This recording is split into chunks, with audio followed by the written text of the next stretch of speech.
Kamala Harris's presidential campaign received a significant boost from Beyoncé, as her hit song Freedom played during Harris's first official visit to her campaign headquarters on Monday night.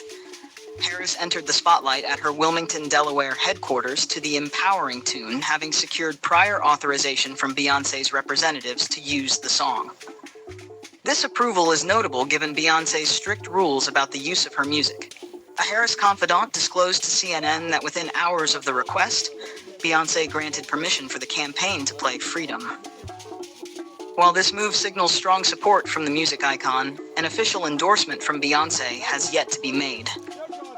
However, Beyoncé's mother, Tina Knowles, has already endorsed Harris.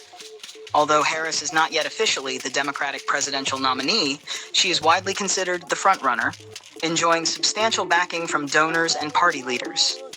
She appears to have secured enough delegate support to clinch the nomination.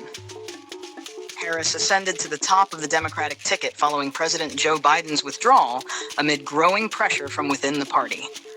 With powerful backing from figures like Beyoncé, Harris's campaign is gaining momentum as it heads toward the upcoming election.